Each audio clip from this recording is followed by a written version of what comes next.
practice video number 6. Cross your fingers for me.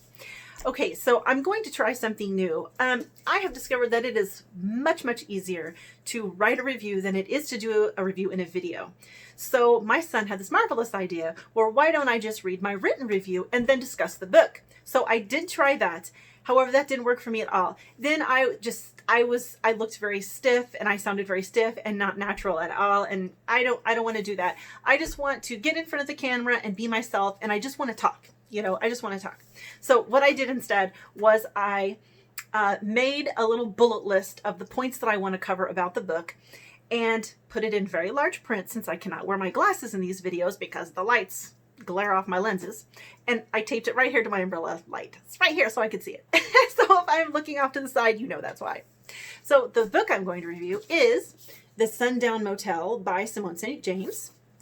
And how I'm going to do this is I'll just do a non-spoiler review, and then after I go through the non-spoiler comments, then I'll give you a moment to turn the video off, and then I'll go into all the spoilerly stuff that I want to talk about. So, okay, so this book is listed as a thriller, but it did not feel like a thriller to me. It felt more like a paranormal mystery, but I do think that I might be one of these people who are, hard to thrill, like it's hard for me to really get scared or, in a book. Now, there were moments when I was like, oh, spooky, Chris, but I was never like on the edge of my seat or anything. I was never feeling the stress, So, okay, this book is, I had to refer to my notes. Okay, yes.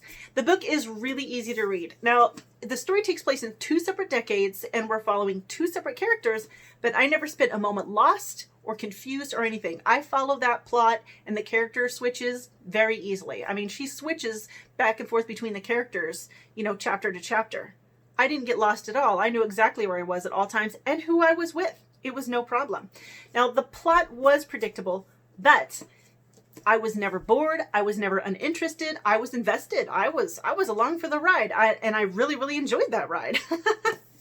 I just thought it was like a really well-written, relaxing, easy to read, easy to follow kind of book. And it's only 326 pages. You could finish that in an afternoon or 2, depending on how fast you read. And if you are a horror thriller reader, this would be a really nice break from the, sort of intense kind of stress that comes along with reading horror or intense thrillers. If you read, 3 or 4 of those in a row, you can feel a little bit stressed, or at least I can. I mean, not that I read a whole lot of horror type novels, but I have more lately.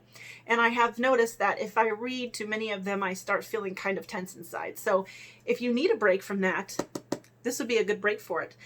The other thing this would be good for is if you are not a horror thriller reader, but you kind of want to get into that, this would be a really good place to start because it is so easy to read. It is very quick. Like I said, 326 pages. You can get, and it's easy to follow. And it gives you the thrill factor without handing you all of the stress that can go along with that. So those are all of my non-spoiler comments. And boy, this note card was really helpful. I'm kind of proud of myself. I didn't do too bad. Did I even say If I did, it wasn't very much. So if you want to continue with my spoiler thoughts, then turn the video off now, and I'll give you a moment to do that. I don't know any good elevator music. Okay, I'm going to assume that the video is off for anybody who did not want to be spoiled on anything, and I'm going to talk about the spoiler stuff. So, okay, so one of the things I really liked about this was the parallels drawn between Viv and Carly, because they're in 2 separate decades. Viv's in 1982, Carly is in the present, and the author does a really good job of drawing the parallels between their personalities and their experiences without making them the same. They both have this sort of investigative drive to, solve the mystery. What's going on here, and even though they get scared, or at least Viv gets scared, she isn't scared off. In fact, the fear only seems to drive her further into it. She wants to know, she wants to find this out. It's like an obsession almost, which I can completely relate to because I get that way about a lot of things actually, but since we're on books, I do get that way about books. Like I will watch a program or a movie and they will talk about a book or a series of books, and then I will have to go online and I will have to find that book and read what it's about, and then find the author and find out what the author is about and all their other books, and then that leads to like other things, and I just end up going down this entire rabbit hole of of information, you know what I mean? So it's kind of like the same thing. You get stuck on a thing and obsessed with it. Viv does that, Carly does that. And, you know, because Carly's stuck on the disappearance of her aunt and wants to know what happened to her. Viv is stuck on, why are all these girls showing up dead all over Phil all the time? What is this? And why is there a ghost in this gosh darn motel? You know, she wants to know. So I loved the parallels between the characters. I was very impressed with the writing in this book. I mean, I could not believe how well written this is. I mean, this author just lays this stuff out for you so easily. I mean, and she's really doing it in a difficult way. And I have read books that do this, and I'm just like, I have no idea which character I'm following. And that happens a lot. Like, I don't know if it's just me or if it's everybody, but it seems like it's difficult to switch back and forth between perspectives. It's too easy to not make your characters distinct enough and have distinct enough experiences that you don't have any idea what's going on. Or not any idea what's going on. You don't have any idea which character you're on, you know? So having two separate characters and two separate times, but following essentially the same investigative path, I mean, I would think that'd be hard to pull off. I would have trouble pulling that off. She does it perfectly. Wonderful. Just wonderful. So I cannot praise the writing in this book enough. So yeah, but like I said, I gave this 3 stars on Goodreads because I thought it was so good. I just really, really liked it. I'm going to say it was not the kind of novel where I just came out of it with my mind blown, going, oh my gosh, this was so, so good.